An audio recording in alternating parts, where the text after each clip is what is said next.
Israeli Prime Minister Benjamin Netanyahu has been meeting with lawmakers here in Washington, D.C. His capital visit follows a White House dinner meeting last night with President Trump.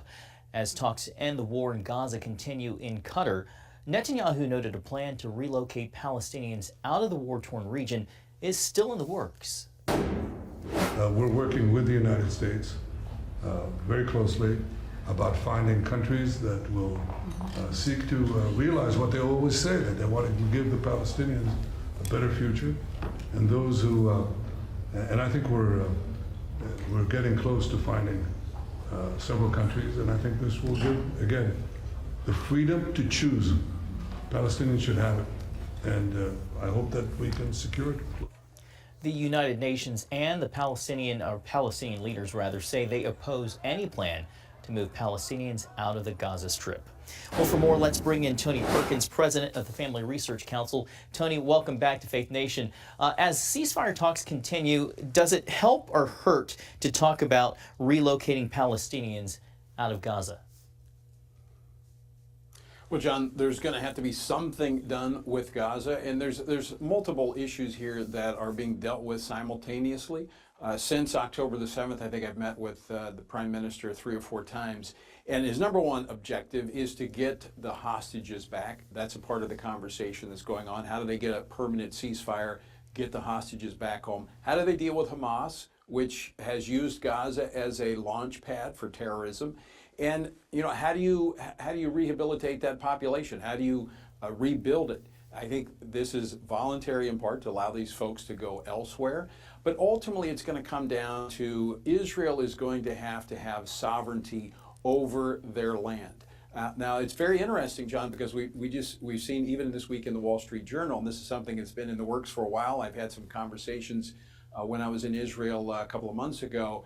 You now have Arab tribal leaders that live in Judea and Samaria are saying, look, we don't want the Palestinian Authority. We want to enter into the Abraham Accords. I think this is, no question about it, a historic moment that we're in. And I feel pretty confident with the Trump administration backing Israel and allowing them to make the decisions that are in their best interest. I feel very confident about the future right now. You mentioned those Gazans, and we should also note, as we reported yesterday, that the Israeli military is actually arming Gazan clans opposed to Hamas. Over the weekend, as you just mentioned the word launchpad, you wrote some commentary on the ceasefire deal titled, "For Israel, a two-state solution is a launch pad for terror." Can you share a little bit more about your thinking behind that?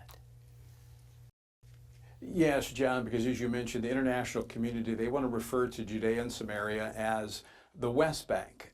This is about almost a quarter of the geographical landscape of Israel. And every time we talk about peace, it's somehow Israel has to give up land, give up part of this area for peace.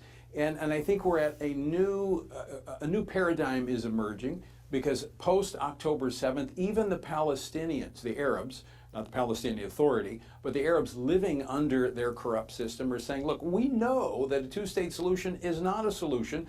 Just allow us to operate under the Israeli government. And so I think, John, there's a parallel actually in our country where we have Indian tribes, Native American tribal lands that are under the U.S., but they have certain autonomies. I think that there is possibly a model here, a way forward for Israel to secure their future, their security, but also allow those individuals, the Arab tribes that are already there, to live peacefully as well, out from underneath a corrupt system under the Palestinian Authority. Literally just a few seconds left, Tony. As you well know, evangelicals are seen as some of the biggest supporters of Israel. As ceasefire talks continue, how would you urge Christians to pray in the few seconds we have left?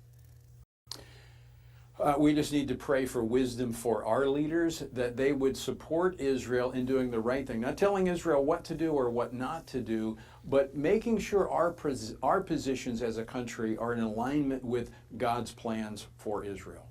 All right, we will leave it there. Tony Perkins of the Family Research Council, we always appreciate you spending time with us. Thanks for joining us on Faith Nation.